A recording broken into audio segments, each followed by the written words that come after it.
Bet someone like you only got in for diversity points. The sentence hit harder than the studio lights glaring overhead.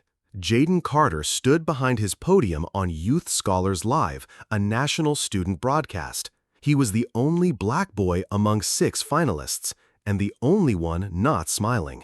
Miss Draper, the guest teacher and co-host, tilted her head with mock innocence. "Relax, I'm just teasing." The crew chuckled uneasily. Jayden didn't. His hands stayed clenched at his sides. The audience, mostly students, murmured. Some laughed, most looked away. Chase, one of the other finalists, smirked beside him. Maybe next round, pick someone who actually belongs. The camera stayed live. Jayden said nothing, but his silence was louder than anyone expected, because what none of them knew was his mother was already in the building. Backstage, a production assistant whispered into her headset. Someone unexpected had just arrived. On screen, Miss Draper continued her lesson on math puzzles but kept throwing jabs. "Want to try solving this one, Jayden? Or are you more of an art kid?" He finally spoke, voice flat but clear. "I'll pass. I already solved that version in 8th grade." A pause. She blinked. "Prove it?" Jayden stepped forward and solved the entire board silently. The room fell still. Miss Draper's lips tightened. Just then, the stage door opened behind the camera. A woman in a navy blazer, heels clicking like punctuation, stepped inside. Some of the producers froze, others stood. Jayden's eyes didn't move, but the slight lift of his chin said everything. His mother had arrived. "Is there a problem here?" The woman's voice cut the air like a gavel. It was calm, controlled, dangerous. Miss Draper turned, her face draining. "Oh, Dr. Carter, I didn't realize." Jayden's mother stepped forward into full camera view. The broadcast was still live. "You just humiliated my son, Miss Draper, on national television." The crew began scrambling to mute mics, but she raised a hand. "No, let it run." Gasps spread across the room as recognition dawned. This wasn't just any parent.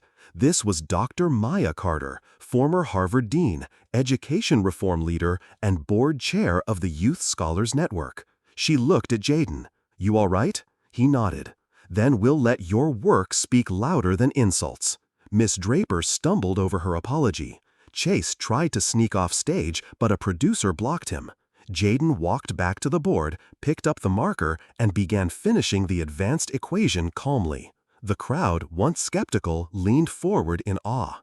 The host whispered, "We're staying live." Social media was already erupting, clips spreading with hashtags like Dignity Live and Jayden Carter. Jayden's voice finally broke the silence. "I'm not here to impress you. I'm here to do what I love." A slow clap started from one of the judges, then another, then the entire room. Miss Draper stood still, eyes wet, then stepped back and bowed her head. But Jayden never looked at her again. Later that evening, as the studio lights dimmed and the broadcast ended, Jayden stayed behind to pack his things. A young crew intern approached. I'm sorry for not saying anything earlier." Jayden nodded. "You don't have to speak for me. Just speak up next time." Dr. Carter walked in, handed him a warm drink, and looked at his old, worn backpack. "We should get you a new one." Jayden smiled. "Not yet. This one's been with me through the worst. I want it to see the best, too." On the board behind him, his solution remained untouched, clean, brilliant, undeniable. And as they walked out together, the studio echoed not with applause, but with silence.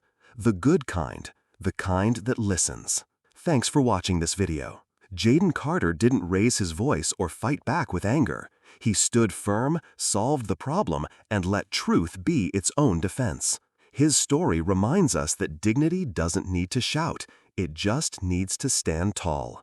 If you've ever been judged unfairly, let Jayden's silence give you strength. Don't forget to like, comment, and subscribe for more powerful stories like this. What would you have done in Jayden's shoes? Drop your thoughts below.